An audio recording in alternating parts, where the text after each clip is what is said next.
Hello, Nicola. Very good to see you again. Lovely to see you too, Robert.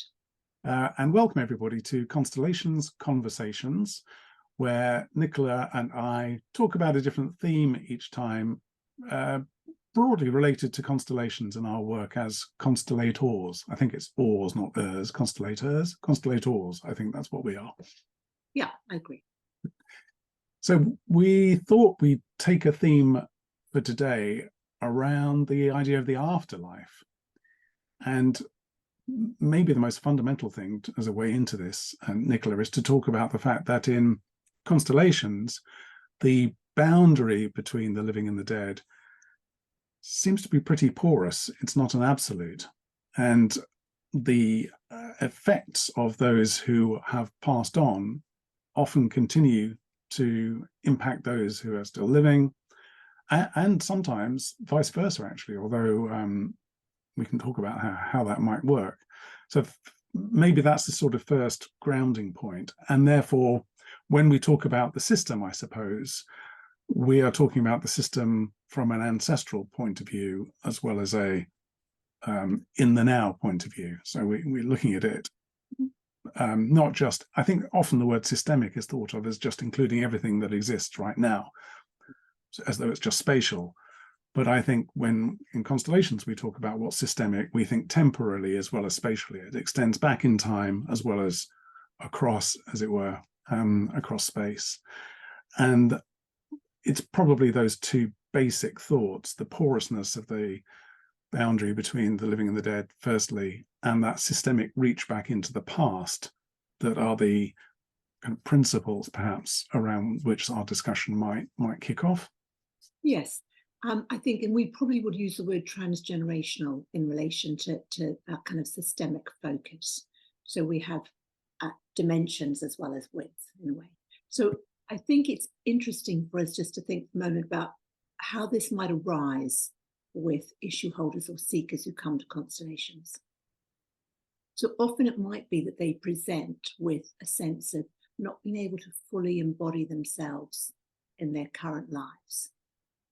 And so I would say that one's sense of embeddedness in life varies.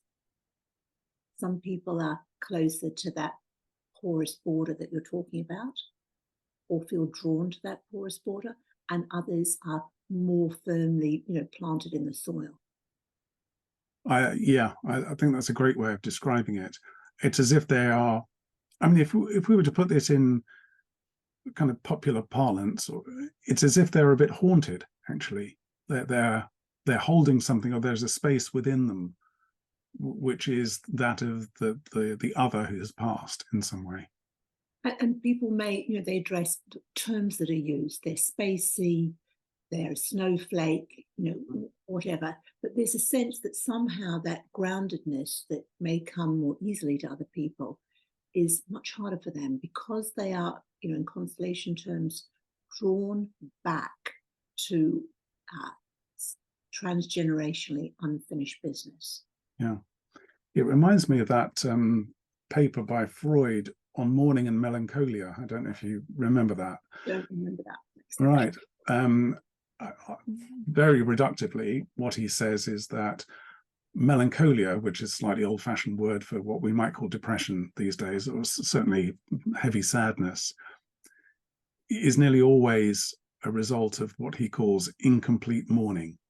In other words, complete mourning is where we go through the process of grief and then, as it were, release the dead person.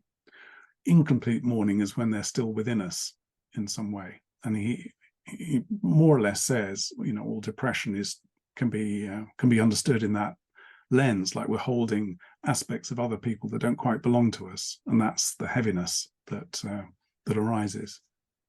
Yes, I mean that opens a whole new field, and in a sense, in the constellation, we might see that coming out as having happened in a previous generation, where maybe 2 generations back, where grieving wasn't supported, or there was so much loss that it was just difficult to embody it.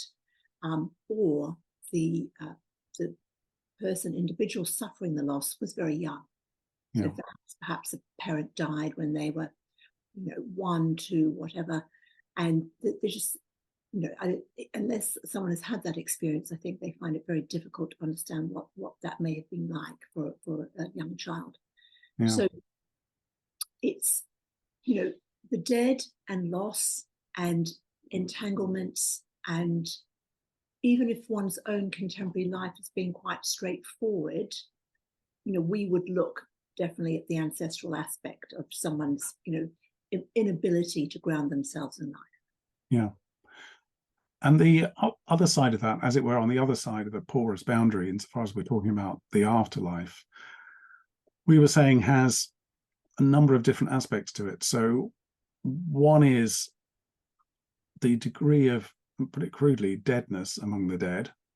Yes. Some are still a bit more active than others, or certainly in a constellation. Let's sort of ground this empirically. It's often the case in a constellation when one has representatives for dead people, they're not all as dead as each other. There are some who are more alive, more active, more engaged with those that are still living, and there are others really at the other end of the spectrum who are absolutely still and at peace. And it feels like a violation to even bring them into the constellation at all, because they seem so at rest. And I think only very respectfully will you bring them in and just maybe have them briefly as a marker, but then let them be or let them go. Especially whereas there is a representative for one of the living who kind of wants to wake them up and transact some business of one kind or another. I think ancestors that are very peaceful are also quite benign. Yeah. And there is a resource, aren't they, for the living? And in a sense, I think they generally, my experience is they want things to go well for the living. And they may not have anything active from their own side, but they are there to actually resource others. And it doesn't matter. I think the irony almost is it doesn't matter at what point they died in life. So if you had the death of, let's say, a younger sibling, they're now an ancestor. That's so interesting. I mean, that's the peacefulness and the benign aspects. I hadn't made that link before. That sounds absolutely spot on.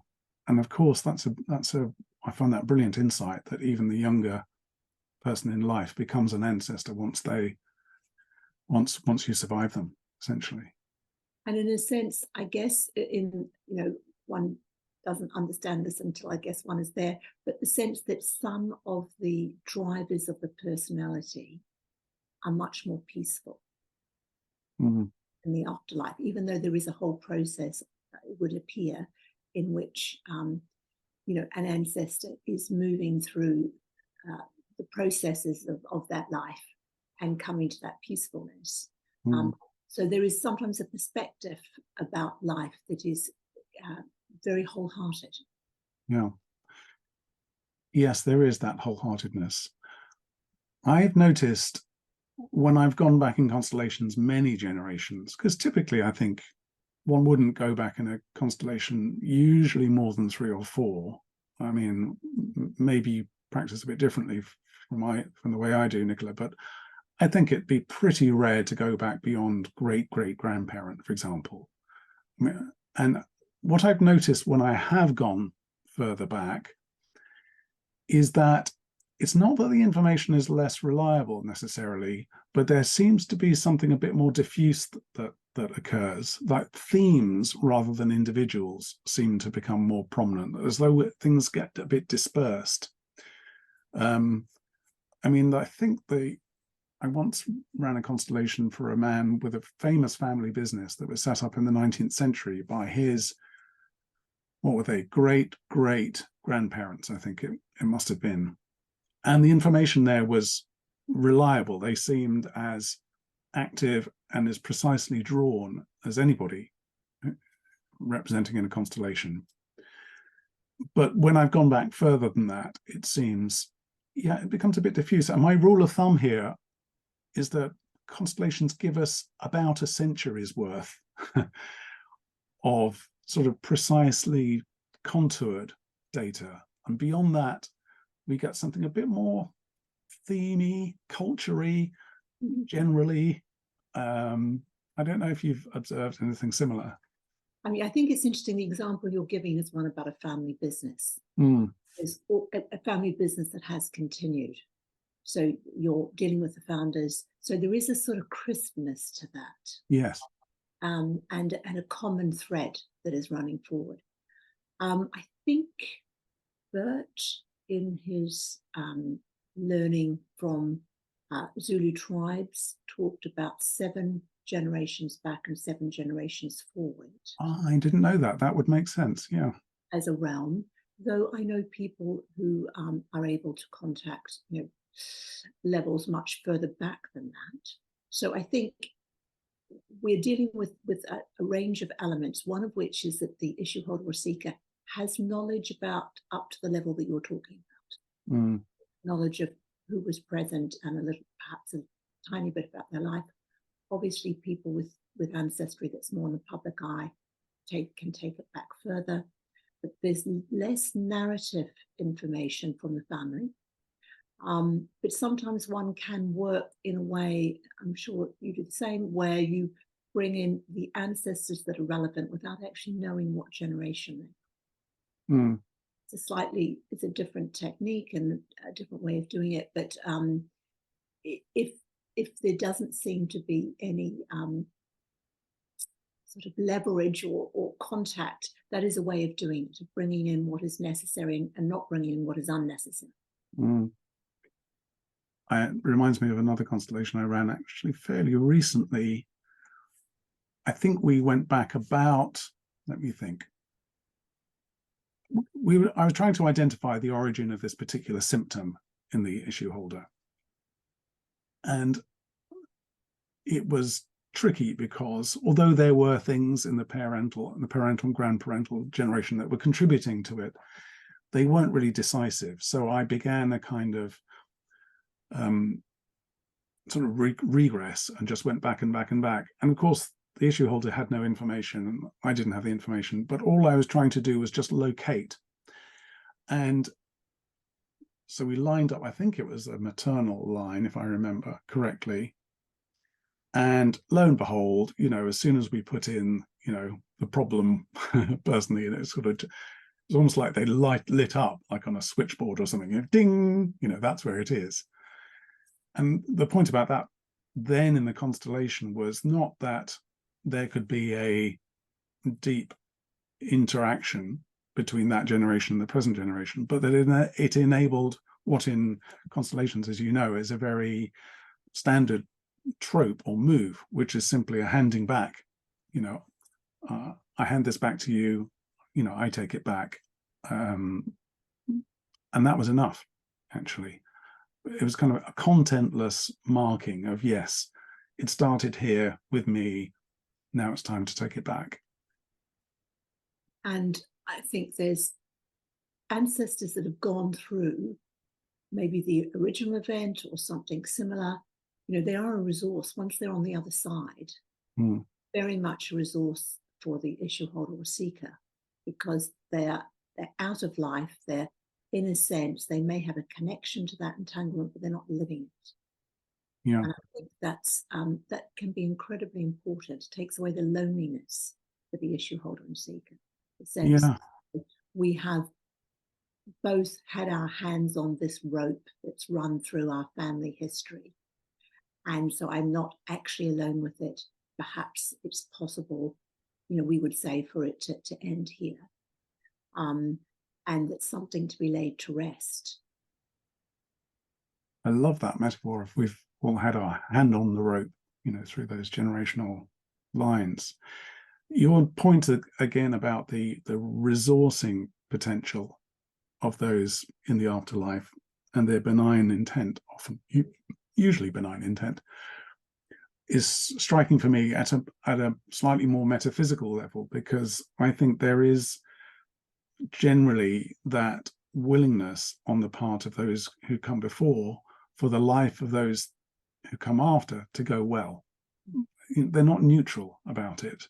They wish for the best. It's so universal that it seems to be a principle really of systemic work, that a kind of wishing for the best for those who come after, that life, not necessarily that life will improve, but that life should be given its best possible chance to flourish. Yes.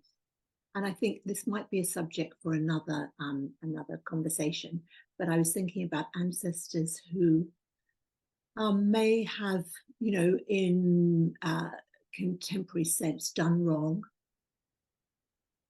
transgressed the acceptable moral code for the family, that they will show up, in life and in death in a certain way in a constellation.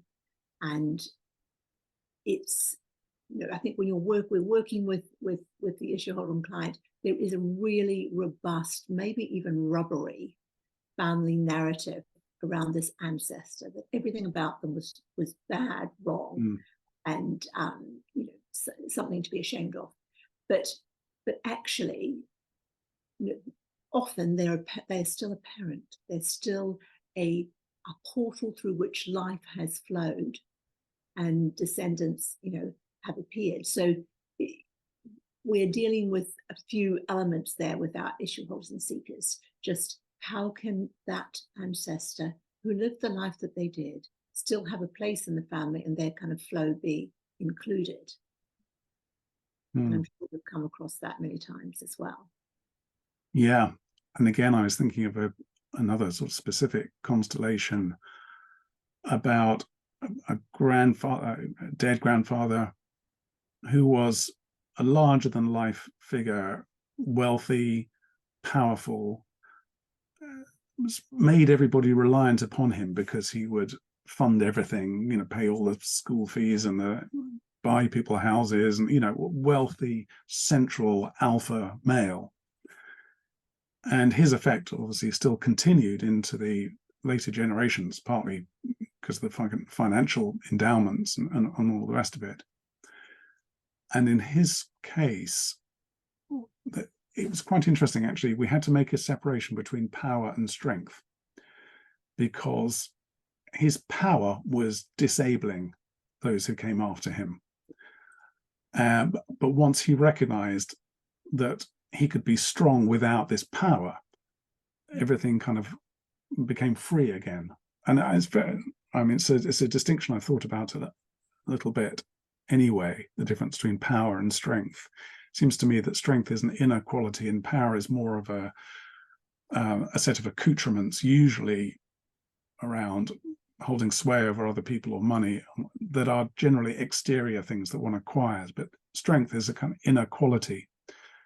And that was probably a move that one could make more often in a constellation, I think, that distinction, to enable the dead for their afterlife to become a place of strength rather than power, because power, controls others.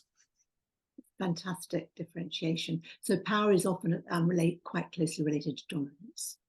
Exactly. And the more that the storm is happening and someone is battling themselves down through the elements that they have, which is often money is a major part of that. Yeah. Personality, force, bribery, blackmail, all the usual suspects, and that strength is sort of an emanation, in a sense, isn't it? It's the fact that you have ballast in the storm, because your strength, I would see it as a spiritual strength, that you are somehow supported and in connection in a way that allows you to align, manage, be in flow with whatever is happening. Yeah, that's interesting. It's as if the power of the dead keeps them more attached to the living, whereas the strength allows them to absorb their death, or for their death to absorb them. So I would see power as an entanglement. Exactly. Strength as a resource. Yes, beautifully put. I was thinking then also of Rilke's poem about Orpheus going into the underworld, obviously the place of the afterlife. Orpheus is married Eurydice. She's died on their wedding day. She's been taken into the underworld. He's given a chance by the gods to go back and get her, partly because he's this beautiful singer and poet, and he charms the gods. and he goes down into the underworld and is allowed to retrieve Eurydice from the underworld, but only on condition that as she's following him out on the path back up towards life, that he doesn't turn around and look at her. And, of course, he turns around and look at her and it blows it completely. But Rilke's point in that poem, among many other points, is that when Orpheus arrives in the underworld to scoop up Eurydice and run back with her, she doesn't even recognize him, or he says, it's almost like a pregnancy. She's so full of death and so complete in it that the business of even her husband is no longer relevant to her. So that's a bit like you're describing the difference between strength and power. She's absorbed the strength of being dead and no longer has to exercise any power over her husband, over Orpheus. It's a very nice allegory, perhaps, of what we're talking about. I mean, I don't know if it is on topic, but I think if you have any contact with people who are sort of conscious to their process of dying, there is this shift where they move into a state where they are releasing themselves from their worldly attachments. They're making they want things to be in order, but it's hurrying themselves down, isn't it? So in a sense that when that final embrace of death comes, that they're not entangled into life. Which reminds me, we said we might touch on the notion of past lives, because there is a question I think that Constellations raises, which is when people finally die, or when is the death at the end of death? Because I think we've both seen that there is a way in which you can extend the generations back almost infinitely. Does that mean people remain dead forever, or do they reincarnate in some way? And I think you and I have different views on this. I'm a bit more skeptical about the past lives thing, although I am the bit of it I would retrieve and absolutely apply to constellations and systemic work more generally is the idea of karma or consequence. Like for every action there is a consequence, and I think that's, reincarnation can be understood in the context of karma, as if I've understood it correctly, and that one can influence the reincarnation through the actions in the life that we have today. So, I'm skeptical, but there is something there which I think is fundamentally valuable. Yes. And I feel a little more open just through my young years wandering through Vedic philosophy and Buddhism. Yeah. So, I know that Bert Hellinger, the founder of Constellations in a way, was asked this question once, and what he did was he actually he had the current contemporary constellation, and then he set up alongside it, so he had two constellation circles, the relevance of a past life. So he had the two constellations working at the same time, and I think what was observed was that there were similar movements within. So, I think I would normally say we deal with the life we're living and that is in front of us, and there may well be connections to past lives, but I think this life to start with is a good place. And when that's sorted, then perhaps you could explore the past life aspect. And that perhaps if you did set up a conversation around past lives, that the resonances, the entanglements would be fairly similar, even if the characters, context, the culture was different. Yeah, and to be fair, I did run a series of what I called at the time philosophy constellations, trying to look at sort of metaphysical questions, particularly on the nature of the soul.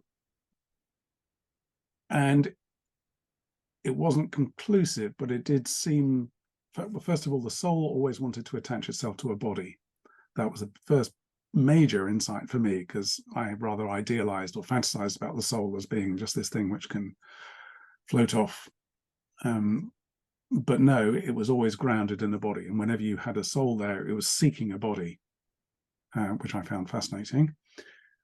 And based on that, I kind of half drew the conclusion that if the soul leaves the body at death, if, big if, then it would, in all cases, wish to attach itself to another body as its vehicle, which seems to suggest the necessity of the next life, the next incarnation, I suppose. I know people have said they've seen, they were sort of called non-believers who at the deathbed of a loved one saw something leave. So I'm open to all that, and so it's an openness. At the same time, I think we deal with what is in front of us, and shamans are very good at what they would call soul retrieval, isn't it? They have this idea that you can, depending on what you've done or practices or what's happened, that you can become elements of your soul can become dislodged and caught in different other realms, and so that's their field of expertise. Yeah, and it's going to take us in a bit of a sidebar here, but I think that sometimes people who have had an unhelpful psychedelic experience sometimes need a little bit of help just to come back into firmly into their body. And of course, many people have fantastically helpful psychedelic experiences, but just occasionally, maybe they need help to return. Yeah. And I'm conscious of time, Nicola, we should wrap up, but I feel I should have touched on something early on, which is to say that even the notion of an afterlife at all, to many people would suggest, it would smack of religion in some way, that it's a non-atheist view to say there even is such a thing as an afterlife. And I think I hadn't really thought this through. It's only just occurred to me, really. But Constellations, although it does seem to throw up evidence again and again and again of an afterlife, or at least the effects of the dead upon the living at the very least, I don't think it would be fair to characterize it as certainly not as a religious practice. And I don't really think I would characterize it as a spiritual practice either. I mean, there's lots of things which connect us, the spirituality, and my personal beliefs, wouldn't go against that. And I think Constellations as a method, I think, is remarkably neutral about all of these dogmas and doctrines. It's not Catholic or Zulu or not really atheistic or theistic necessarily. I think it's dealing with systemic forces as they appear without necessarily taking a position on any of that. No. I mean, I think, like you, that religions are very often linked culturally, very important to people. I respect that, but they tend to be defined clubs. And I would say constellation work, or the field of constellations, is an open membership. Yes, exactly. Come as an atheist or an agnostic, or you can come as a devout Christian. I mean, all are welcome. And we generally say, what do you need to bring? You just need to bring an openness of heart. Yeah, wonderful. Well, what a great way to bring things to a conclusion, I think. Lovely to speak to you, Robert. A fond farewell to our listeners and viewers. Please like and subscribe. That motivates us to keep going. And if you want to contact Robert, he's available on his website, robertrowlandsmith.com, and I'm available through mine, Nicola Dunn, Constellations.com. All the best.